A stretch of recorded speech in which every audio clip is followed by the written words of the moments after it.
Okay, so just to kind of tell you quickly what I'm going to cover today, so I'll give you a brief overview of neuropsych assessment in terms of the purpose, the process, what to expect if you or someone you know is going through an evaluation.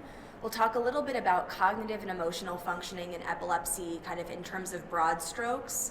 And then we'll talk about what the assessment is meant to measure and what you can expect in terms of support afterwards, with some areas both where you can find kind of avenues to discuss with your treating providers, way that you can seek out more resources and support, and other ways that you can use the information yourself in an empowered way to advocate for what you need in your life.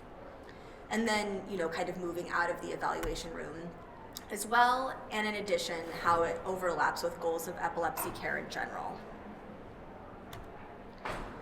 So when we think about neuropsychology, which is kind of a fancy sounding word, what we're describing is the study of brain behavior relationships. And we study the relationships between what's happening physically in our brain and then our behavior out in the world using a variety of standardized assessment instruments, which is just kind of a fancy way of saying paper and pencil tests or computerized tests. And what a neuropsychologist is, what I myself do, so I'm a clinical psychologist. I have a PhD in clinical psychology, and I have advanced specialty training in neuropsychology. What that means, what most people's kind of question is about the difference is I cannot prescribe medications. So I'm a non-physician, my doctorate is a clinical doctorate, but it's not a medical degree. And on an epilepsy team, the neuropsychologist functions in an interdisciplinary way to support other aspects of care. So what that might look like is helping with diagnosis, both in terms of identifying seizure focus and the impact of seizures on cognitive and emotional functioning, as well as quality of life. We also help the team with an assessment of a possible surgical plan, if that seems like it makes most sense, making sure that everyone has the support they need logistically and emotionally to be able to tolerate their treatment, and then following them up afterwards to make sure that the outcomes are as expected and we can help bolster any areas where someone might have difficulty. So, and I'll just say, neuropsychologists are embedded in a lot of different neurology clinics. We see dementia patients, Parkinson's patients, we assess for ADHD, other neurodevelopmental disorders, but we do have a specific utility on an epilepsy team in particular.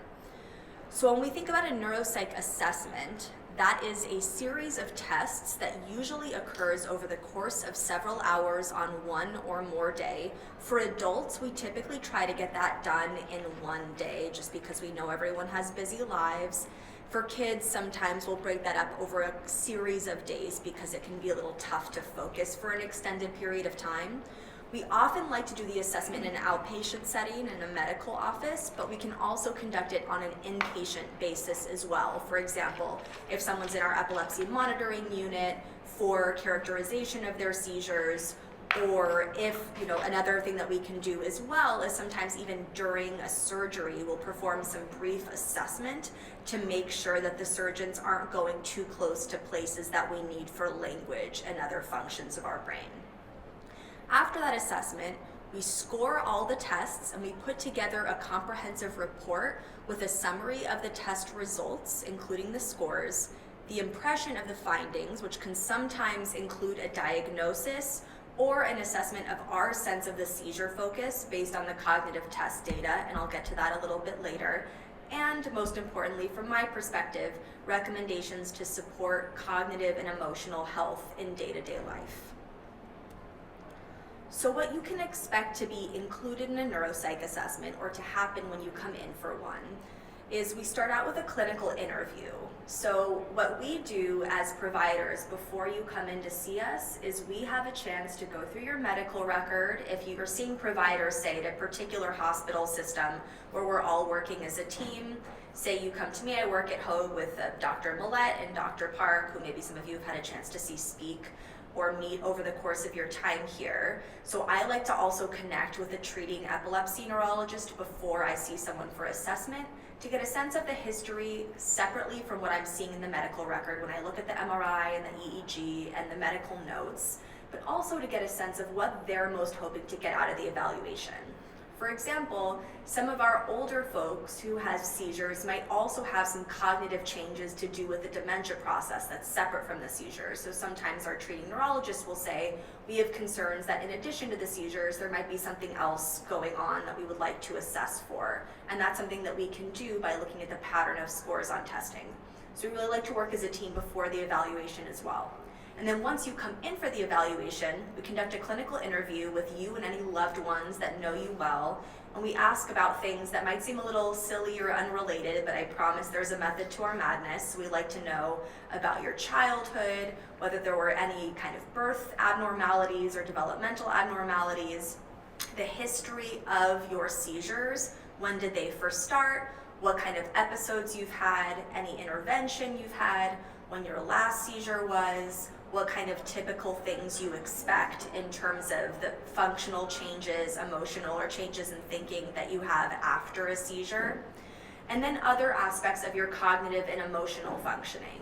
And the kinds of information in particular that we're looking for, so just to give you a sense of this if you're thinking about going in for something like this, is we're really looking for the relationship between aspects of your seizures and aspects of thinking and emotional functioning. What I mean by that is if you say, every time I have a seizure, I have a really hard time focusing for the next couple of days. But if you also tell me, I've always had a hard time focusing. I had problems with attention since I was a kid in school, years before I had seizures. So it's not really so different from me, as opposed to, I never had problems with attention before, I only have trouble around the time I have a seizure. That's information that's useful for us when we look at our tests to refer back to your neurologist to get a better sense of where your seizures are coming from and how that's affecting you. We're also looking at your emotional functioning in a similar way. So when you say, I get really emotional or sad after I have a seizure, and I never feel that way at any other time, that's really different information for us from I have long-standing depression and sometimes it gets exacerbated by a seizure. Does that make sense? So when we ask you about how often this occurs and in what situations it occurs, those are the kind of details that we're really looking for to get a sense of the process and the way that everything fits together. We also want to know other aspects of your functional status. Are you able to work? Are you able to go to school? Does your seizure disorder affect these other aspects of your life and make it really difficult to function in the way that you need to or want to? Or is it something like, yeah, this happens, it's a little bit of an inconvenience, but it doesn't really affect my ability to live my life the way that I want to in the world? And then other pertinent information that might come up over the course of an evaluation. Something that is now starting to get some more attention for our female epilepsy patients is when people are looking to start planning a family and some of their medications might impact their ability to do that the way that they want to, and thinking about pros and cons of their medications and avoiding seizures as they think about trying to conceive, for example. So after the clinical interview and then collateral report, and what I mean by that is if you have a spouse or a trusted friend or family member that spends a lot of time with you, they might be a helpful person to bring with you, because what can happen sometimes, as some of you know, is after a seizure, during a seizure, you might not have a lot of awareness of what is going on for you or how you're presenting. So it's really helpful for us to have some feedback from someone who is with you during that time to be able to say, yeah, actually he's a little bit grumpy, for a few days after that, for example, or he can't talk at all during a seizure, or sometimes he does talk during a seizure. Those types of things are really helpful for us to know. After the clinical interview, you tend to go through several hours of cognitive testing. Usually that's mostly paper and pencil, a wide variety of domains that I'll talk about. Some of the tests are more challenging and some of them are easier. They're designed, though, to be a little bit challenging. So you can think about some of these cognitive tests as being designed similarly to a workout routine where you're lifting weights to try to hit muscle failure. So we're looking to challenge you and continue to challenge you up until the point where you can't do it anymore. And that edge helps us know where your abilities are. So if you feel like the tests are getting harder as you go, they're designed that way and it's not personal, which I know can be a little bit frustrating when you're taking the tests. We also give you some symptom questionnaires. So we ask you about symptoms of depression, anxiety, and then other things about your quality of life related to your epilepsy. How do your seizures affect your ability to be in the world, to work, to be in relationships? How much stress do you experience as a result of worrying about having a seizure or because of the side effects of your medication? Which is a really important piece of what we are looking at as well. And as psychologists, often we try to be the advocates on the epilepsy team who are really focused on quality of life. Not to say your other providers aren't really interested in that, but often in terms of their hierarchy of priorities, it might not be as much at the top as, trying to avoid the seizures altogether. And the other piece is the behavioral observations. And what I mean by that is what we're seeing just from interacting with you and as you go through the tests. So sometimes people get really fatigued while they're doing certain cognitive tasks, and that information is helpful for us just to see kind of what your brain can tolerate. That information is also different if you say, I had a seizure last night, compared to I haven't had a seizure in 6 months, I'm just tired today, in terms of when we're trying to figure out what's actually affecting your cognitive test performance. And if you haven't gotten this takeaway so far, I think the kind of subheadline of this talk should really be Neuro Psych. It's really complicated, all the different things that can affect your cognitive and emotional functioning. So just out of curiosity, maybe I should have started with this. How many of you have had a neuropsych assessment? Anybody? Okay, all right. And how many of you have had your epilepsy doctor recommend a neuropsych assessment? Okay. All right, great. Okay, so when we think about why your doctor might be asking that you undergo a neuropsych assessment, so there are a lot of useful tools that we have for diagnosis of seizures and identifying where they're coming from and what to do to manage them. So things like MRI, or a MEG, or a PET scan, or an EEG can help with diagnosis, but it certainly doesn't, really capture all the aspects of your day-to-day functioning. So the goal of the neuropsych assessment is to also help you better understand your cognitive strengths and weaknesses. We know that problems with thinking is a really common complaint in epilepsy. Of course, the seizures are in your brain, so it makes sense that it disrupts aspects of your thinking. The testing can help us get a little bit better of a sense of the ways in which that's happening, and hopefully, from our perspective, arm you with information that you can use in your day-to-day life to be more effective by understanding the ways in which that's the case. So we provide recommendations for support to manage cognitive and emotional symptoms that are associated with epilepsy and also separate from epilepsy. The other thing that an assessment can be useful for is helping to track changes over time.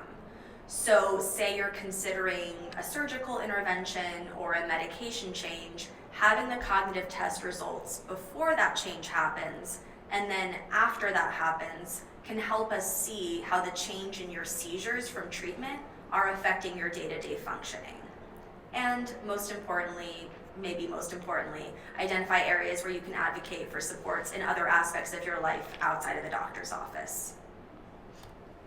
So I know I'm throwing around the word cognition or cognitive functioning a lot. So what I mean when I say cognition, talking about several different domains of thinking. So it's all the different types and ways of thinking that we're conscious of and some that we're not so conscious of. And like anything, sometimes we start to become more conscious of it when it doesn't go so well. So we might not realize that we're having a hard time, that something's going well until all of a sudden we can't do it. So we look at both what the referring doctors want to know when we look at the different cognitive domains, as well as concerns that you might have in particular. So your doctor might say, for example, we know your seizures are coming from your right hippocampus, and that helps me know that there's a certain aspect of cognitive functioning which is typically associated with the right hippocampus that I would expect to be impacted on the testing. But you might be telling me I'm really having trouble with focus, and that's separate. So I want to assess for that as well. So some of the different domains that we look at is memory is a big one because it's really common that the hippocampi and the temporal lobes are affected in epilepsy, and that's where the memory structures in our brains are. So being able to look at different aspects of learning and memory helps us identify the parts of the brain that might be having particular difficulty with functioning that might be related to the seizures. So we look at verbal learning and memories, that's remembering words or stories. and nonverbal learning and memory, which is learning and remembering visual information. We also look at processing speed, so that's things where someone will have a kind of scary looking stopwatch and ask you to do something quickly. Attention and working memory, so holding and manipulating information in your mind without being able to write it down or use some of the strategies you might typically use from day to day in order to function well. Executive functioning, which you can think of as kind of the CEO of your brain, so planning, organizing, multitasking, kind of overseeing different aspects of cognitive functioning. So one way to think about that is if you're in the middle of something and then your girlfriend interrupts you while you're thinking about something and asks you, where's my laundry? Are you able to shift your focus to answer that question and then come back to what you were doing before without too much disruption?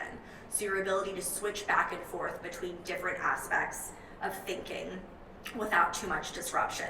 These are things we do automatically when we're driving, when we're walking and chewing gum at the same time, different things like that. Language and verbal abilities is another one that is particularly sensitive to seizure focus, so you might be asked to do different kinds of things like naming pictures, coming up with a word based on a description, different kinds of language tasks, and then visual abilities, so manipulate visual information in your mind. And then we also look at emotional functioning, like I mentioned, symptoms of depression and anxiety, as well as fatigue and quality of life. So after your assessment, we score all the tests you took. And the way that we do that is we have this big normative data set. And what I mean by that is that over the course of several decades, neuropsychologists and the makers of these tests have conducted these tests with thousands of individuals across the country of different age, gender, and education levels who are known to be neurologically healthy. So we compare your scores to other peers of yours in terms of similarity in age, gender, and education level to see how you're doing across those different cognitive domains compared to your peers. Now you might be thinking, Dr. Morin, that's not very fair because the people I'm being compared to don't have seizures, and you would be correct. And so that information, while useful for us, it's helpful for us to see where you might be struggling more than your peers, and your seizures might be one reason why that's the case among other possibilities. But then once we've established that baseline for you and we have your scores, over time we can conduct another evaluation and compare you to yourself over time, which becomes a little bit more useful for us and your other providers. So all of this information goes into this report, which we then share with your referring doctor, and usually, at least how we do things in our clinic, is we have you come back, we hand you the report, we talk through with you in detail to make sure that you understand everything that we did and why, and answer any questions that you have, as well as provide recommendations. It's personally really important to me that you are actively involved in your care and not feeling like decisions are being made over your head about things that are not explained to you, and it's not clear why people are making certain decisions. So I know this can all get a little heady and complicated with the details of the EEG and the MRI and all these different things, but we really try our best to kind of bring it to earth and talk to you about, we're seeing problems, say, with verbal memory, and that's not really surprising to us because we know that your seizures come from your left hippocampus, for example. Or we might say, you're having problems with verbal learning, and that's not surprising because you told me that you were diagnosed with ADHD in childhood. That might be exacerbated by your seizures or by a certain medication you're taking, for example. So you have your results, and hopefully your neuropsychologist and or your epilepsy neurologist have helped explain the findings to you. And they might also have described the pattern of cognitive functioning on the tests and how this pattern relates to your seizures as well as your day-to-day functioning. And what I mean by that is there's a certain signature, neuropsychological signature, that is associated with different conditions. So that might be just your seizures, or it might be anxiety or depression or sleep disturbance, or a combination of those factors. You also might have been given some advice about what other resources can help you and help with what you're experiencing. Okay, so you've gone through your evaluation, you've gotten the feedback, you got the report, so is that kind of it? Is that it goes back to your doctor and you just move on with your life? I would personally argue that no, that there's still a lot more you can do to use this information meaningfully outside of the medical setting. So that's what I want to talk about next. So thinking broadly, so we did all these different tests of cognitive functioning. I'm working a little bit backwards here, but I want to talk about some of the things that can actually impact your cognitive functioning that you might experience from day to day. So we know that seizures impact our cognitive functioning, but also seizure worry impacts our cognitive functioning. If I know that stress is a trigger for me for a seizure and I have a really important test, I'm gonna have a hard time focusing on that test, and it might not be because I'm having a seizure, it might be because I'm worried about maybe having a seizure. So it's more complicated than just the seizure itself. Some medications can affect thinking. Some medications to treat seizures can affect thinking, and then medications for other things can affect thinking as well. We know that emotional difficulties impact thinking. Anxiety does, and depression does. When you're anxious or worried, there's a lot on your mind, and it's really hard to clear up that mental space to be able to focus on what you're doing. And when you're depressed, it can be really hard to motivate yourself to focus on anything at all. So that can absolutely impact your cognitive functioning. Poor quality or quantity of sleep. This is a big one, and we know also a trigger for seizures. It's not a coincidence that things that can trigger seizures also affect other aspects of our thinking. So this is all happening in our brain. We know that one night of very, very poor sleep affects us almost as much as blowing above the legal limit on a blood alcohol test. So it can be quite impairing in terms of our thinking to have poor sleep. And if you have poor sleep night after night after night, it can have a cumulative effect, both on your thinking and also kind of lower that seizure threshold and make you more vulnerable to having breakthrough seizures. Stress impacts your thinking. That can be personal stress, that can be things you're seeing on the news, all sorts of stress impacts your thinking. Physical pain can impact your thinking. If I'm talking to you and you threw out your back yesterday, there's maybe, I don't know, what percentage of your attention right now is actually hearing me versus also being focused on what you're experiencing in your body. So that can have an impact as well. And then we know that other medical conditions can impact your thinking. In particular, certain conditions that we call cerebrovascular risk factors, so anything that can affect the blood flow in your brain, things like high blood pressure, high cholesterol, and sleep apnea, especially if they're not well treated.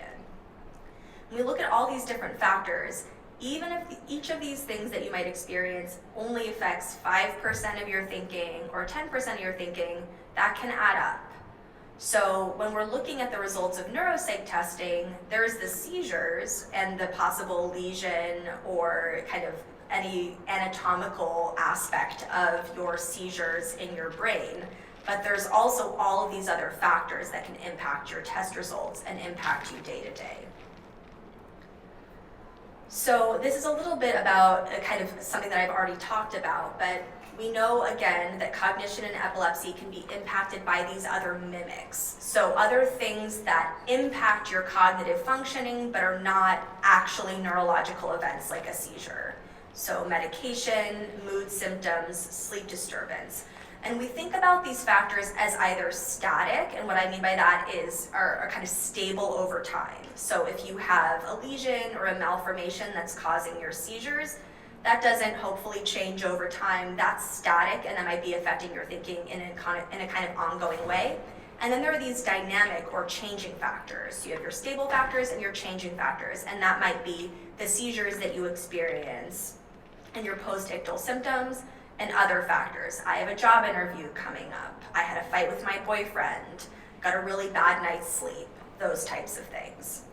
When we try to identify rates of cognitive difficulties in epilepsy, it's really tough because all of these factors are not only variable among individuals, they're also variable within individuals. So you can think for yourself, even in the last week, how many different types of experiences you've had where you felt a little bit more focused, a little bit more out of it, a little bit more stressed, that there's a lot of variability even within one person.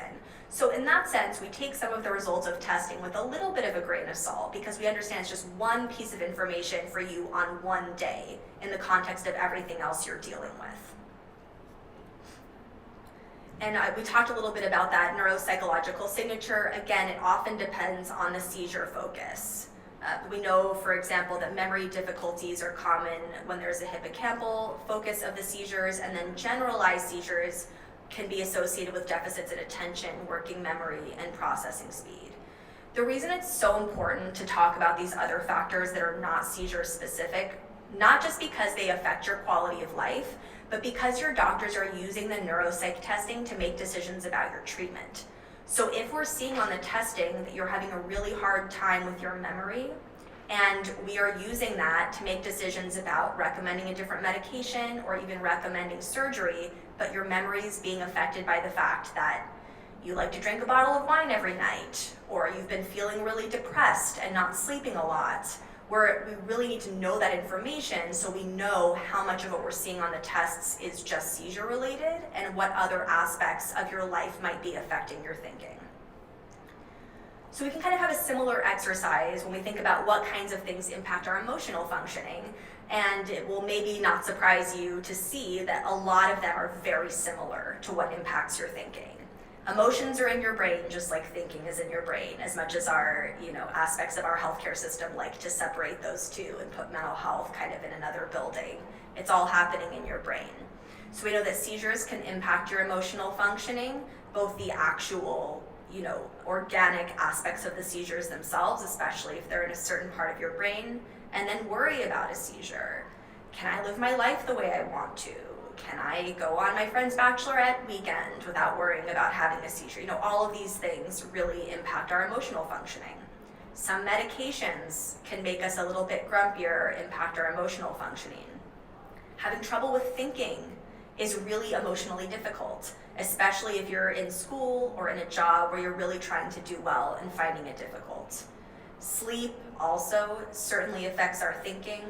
Stress, other medical conditions, and then something that I hope is being more talked about, but the stigma related to seizures and having an invisible medical condition is really, really difficult emotionally as well. So again, a lot of overlap between the things that can impact thinking and the things that can impact emotional functioning. So to talk a little bit more about psychiatric symptoms specifically in epilepsy, so we know that both depression and anxiety, diagnosable depression and anxiety, as well as subclinical symptoms, and what I mean by that are symptoms of depression and anxiety that aren't severe enough to meet criteria for a clinical diagnosis, but are still really impactful day to day. We know that these things are overrepresented in individuals with epilepsy. So it's my belief that in order to comprehensively treat epilepsy and improve quality of life for individuals who experience seizures, we have to treat seizure-related outcomes and factors that affect thinking and emotions. That you can't disentangle those two things in order to have a comprehensive treatment of epilepsy.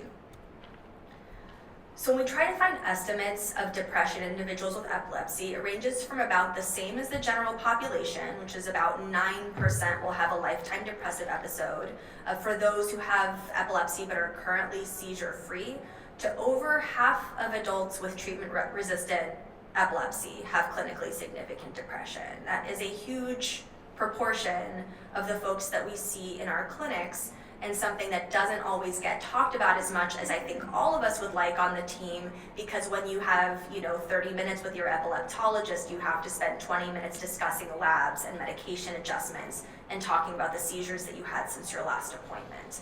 So oftentimes, unless it's an acute emergency, I'm suicidal right now, it doesn't get brought up necessarily. So that's something that we're trying, all of us, to bring more attention to on a regular basis, more regular screening, destigmatizing, talking about some of these things, and really just noting that it's a very common aspect of epilepsy. And in terms of anxiety, that's a little bit tougher to estimate, but we do know that the general sense is that rates of anxiety disorders are probably about twice the general population in individuals with epilepsy.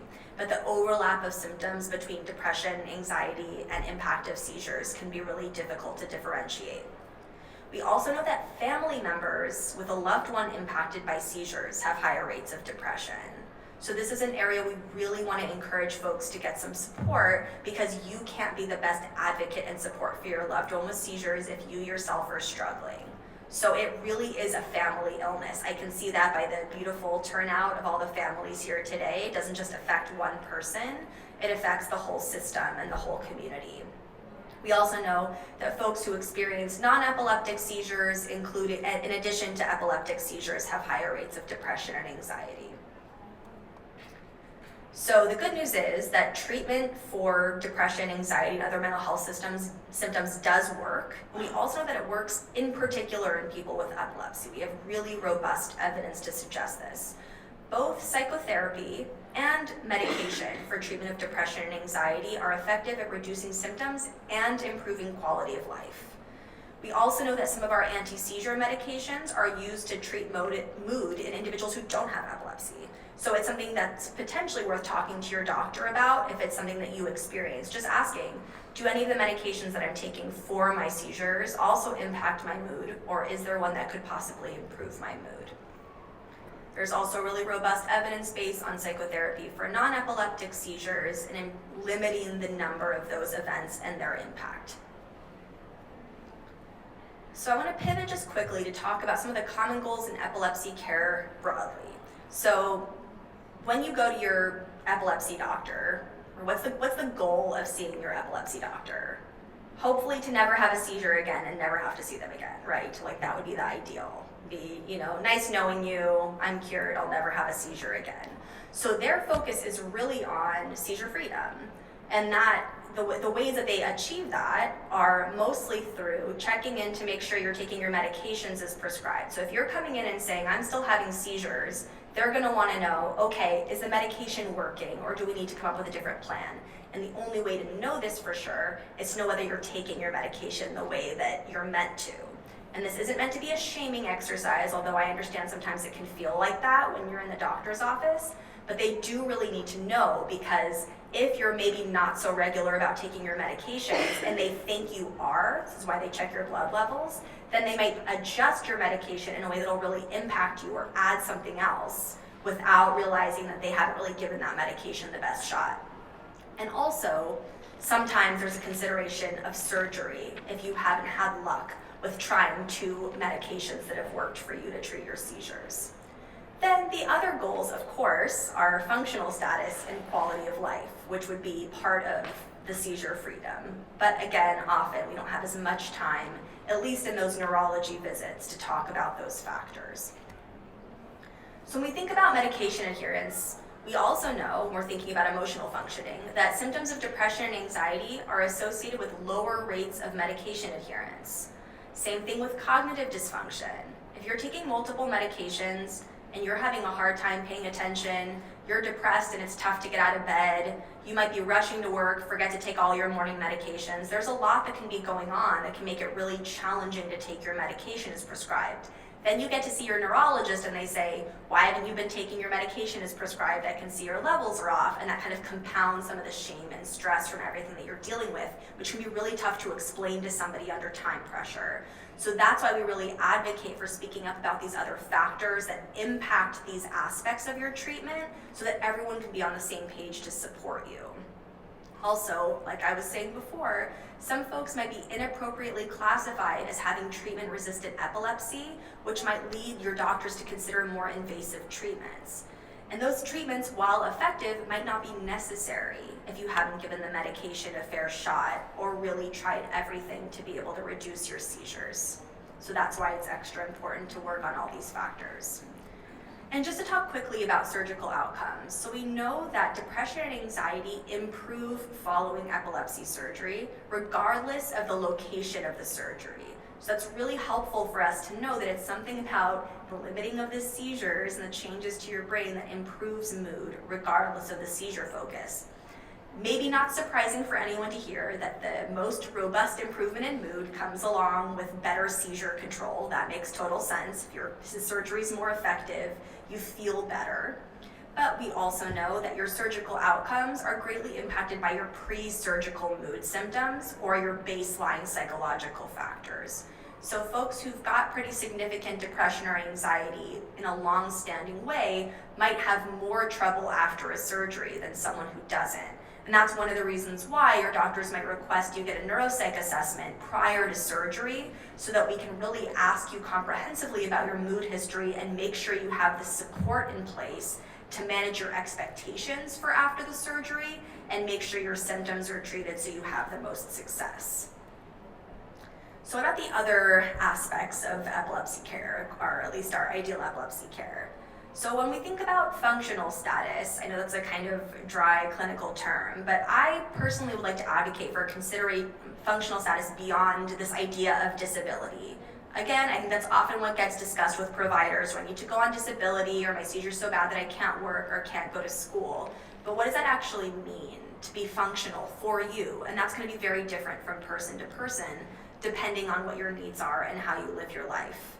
So we would really strive for patient-centered goals. So what does it mean to you to be functional? Does it mean keeping your driver's license, and that's why you want to control your seizures? Does it mean holding on to your relationships? Does it mean being able to hold a job or get your degree, and really working from a place of your goals and figuring out how to work backwards so that your team can help you achieve them? And then quality of life. What does it mean to you? It might have less to do with the seizures themselves than your doctors might think. So your doctors might be so focused on the number of seizures you're having, but for you, you might care less about, having more seizures, as long as, say, I'd rather go down on my medication. I've heard this from patients. I'd rather have more seizures and less medication so I can start a family, because that's what's really important to me. And being able to talk to your doctor about what your values are and make decisions as a team is going to make sure that everybody has the best outcome.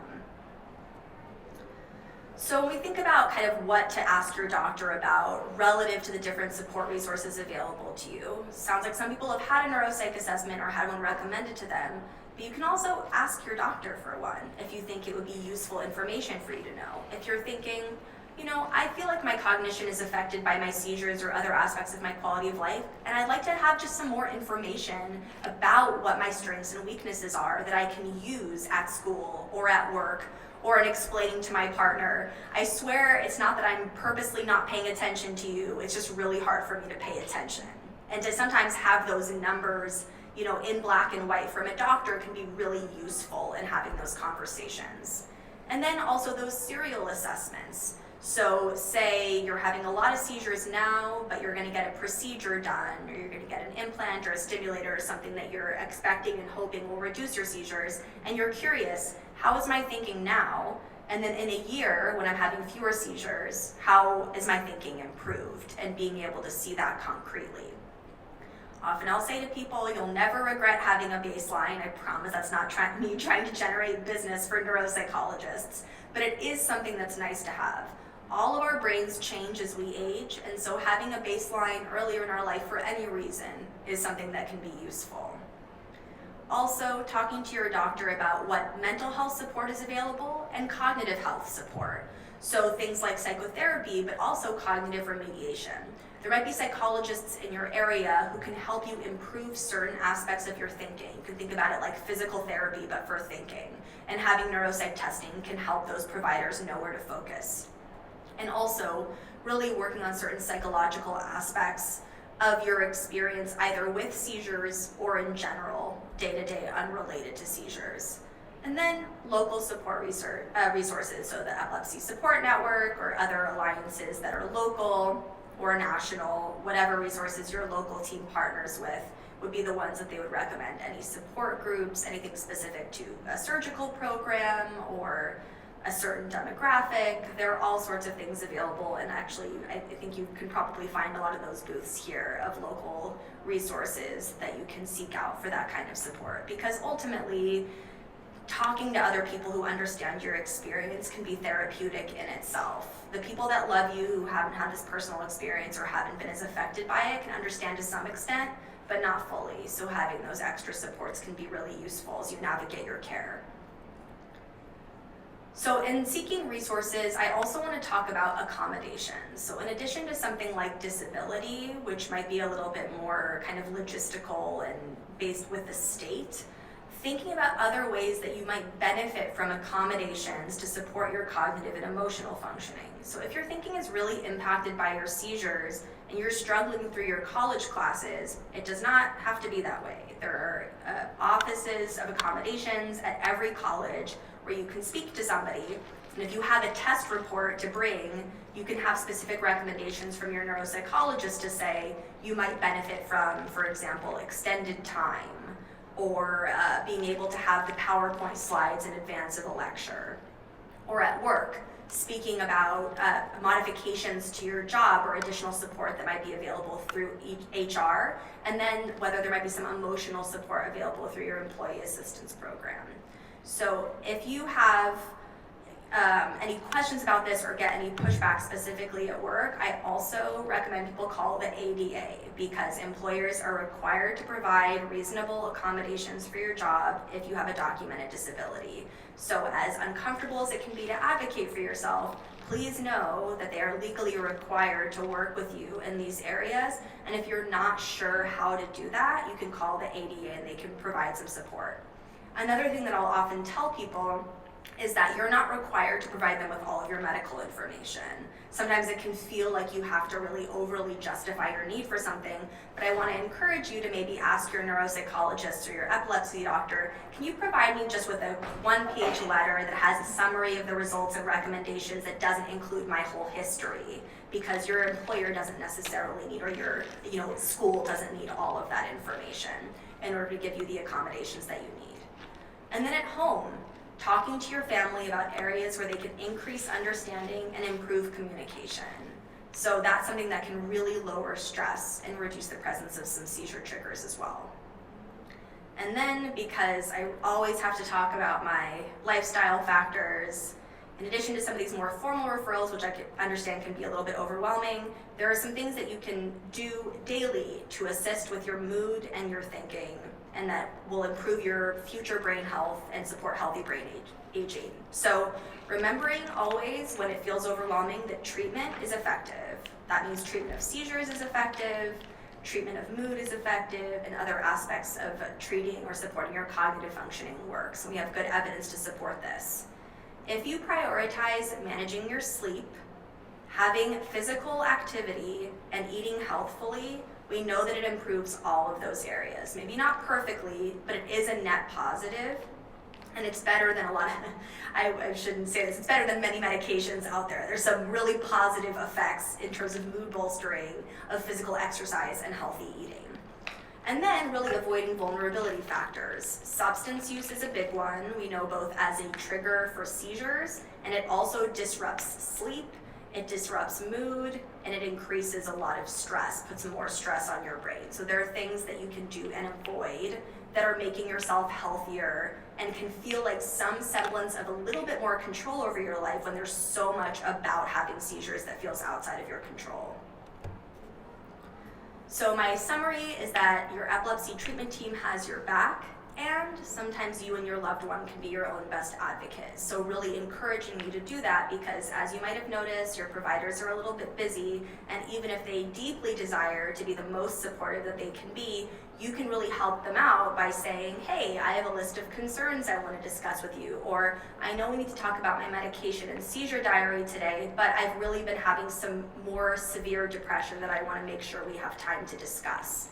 Things like that, to really make sure that your team knows what they need to do to be the best support. And we don't know how to help you if you don't speak up. So thank you very much for your time. If anybody has any questions, I'm happy to take them. So Please. How often would you recommend a neuropsych evaluation be done outside of those major changes, surgery or medication changes, especially as a child or suffer, if they're diagnosed as a child, as they're getting older, they're more recognizing of the stresses and things like that, the transitions from pediatric care to a new care team as an adult team. How often, should they get it, even outside of, I'm starting to feel these things, I want to talk to somebody about it? That's a great question. So the kind of glib answer is that not more than once a year, because usually insurance will fail to cover it if you try to do it more often than that. Also, we don't have endless tests to assess these factors. So the more times you do it, the more familiar you become with a test, so they kind of limit their sensitivity over time. But those transitions are a great time. So it's really common that, we'll see someone in our adult practice who had several evaluations in childhood, maybe around some changes in treatment or surgery, but they haven't been evaluated as an adult, and now they're entering college and they're having some difficulty. So in that way, their epilepsy history might be one aspect of their current functioning, but not necessarily the entire reason for undergoing the evaluation.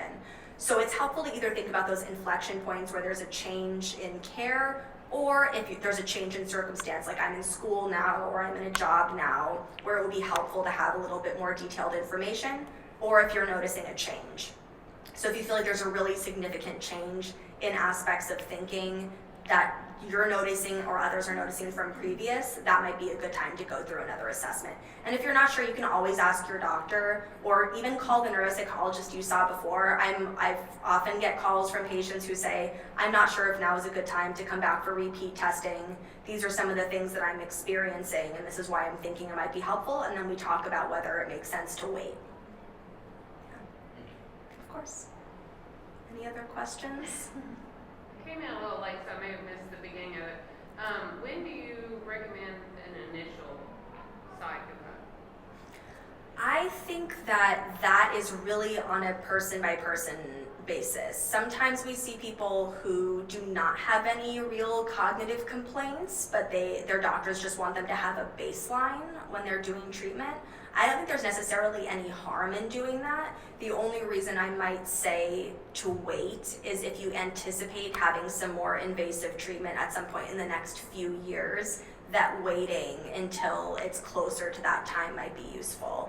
But it's also interesting. It's a little unpleasant to go through, but it's interesting information that you can use in your life. So typically we say if someone has no cognitive symptoms, if you feel completely sharp, no difference from what you did before your seizures, I would say there isn't really a reason to put yourself through it, but you can certainly do it at any time as a baseline for you. Yeah. Is it only neuropsychs that do this, or can clinical psychiatrists do it, or clinical psychologists? Yeah, so clinical psychologists in California, I believe, can also perform neuropsychological assessments. So you might find that in some private practices, certain clinical psychologists will do assessment. Sometimes that's a little bit more academic or emotional functioning, so I would call to make sure that they have some experience with folks with epilepsy. Or you can always ask your neurologist if they know anyone in the community who has some specific training in epilepsy. Yeah. But it's the case that if your seizures are, say, well controlled and you're not kind of in consideration of ongoing epilepsy treatment, I would say it's less important to work with a neuropsychologist who has that as a primary area of expertise. I'm thinking our son is 20 and started college and going through that process. And he does have a psychiatrist and ended up having pretty significant mental health crisis last year. I'm sorry to hear that. And has seizures and so on. So I'm actually texting with him, so he's asking questions about, because he does have someone, but we don't know that. So psychiatrists often don't, the MDs often do not do the comprehensive testing. Yeah, but if you find me after and you tell me where he is located, I can maybe see if I know anyone in that area. Yeah, of course. So if you have in school the Neuro Psych report, is that similar? Sorry, can you say that one more time? From the school psychologist. Oh yeah, so But from maybe school the psychologists. when they Yeah. Are those pretty much? They're fairly similar, yes, that's a great question. So some school psychologists will do a neuropsych evaluation, and they'll often do a lot of the same types of tests, but their assessment is more focused on academic functioning and sometimes learning differences, so aspects of reading and writing or math. And while we do some of that, the tests that we give also have more of a specific focus on aspects of thinking that are closely tied to certain brain structures. So it's a little bit less on the academic piece and a little bit more on this memory test we know is associated with functioning of the hippocampus, which might not be as much the case for a school psychologist. So I would say we both will give kind of IQ testing and then some other certain tests, but it's not a direct one-to-one. If somebody has had testing with a school psychologist before, I always love for them to bring any reports. So I will also say this, if you've had any sort of testing or anything, if you're not sure if your neuropsychologist wants to see it, they want to see everything you have. So that's part of what we do as well, is review the records. And anything you have previously is really helpful for us because we can see, does this look like it's a change for you, even if we're not getting exactly the same tests? Or it might change our approach where we might give, different tests to kind of coincide better with some of the testing you had before. She Yeah. only has the triannual one, Mm-hmm. and she age out, she's 23 now. But she has tuberous sclerosis complex, so more autism too. So how do you test someone that is more on the lower end? Yeah, so there are some tests that we can give. I would say that's where it's important to find somebody who has some expertise in both, which I know can be a little bit more challenging. But that's also where someone's baseline is really important. So even if we don't do all of the regular tests, we can at least find some ways to do assessments over time of the things that are most important and most salient. Yeah, but the tests become adult tests at age 18 pretty much. So we give a different set of tests after age 18. So when you're thinking about kind of aging out of the pediatric testing, that's a good time to think about meeting with somebody else. Yeah. Thanks so much, everyone. I want to make way for the next speaker, but I'm happy to answer any other questions if folks have them after. I appreciate your time.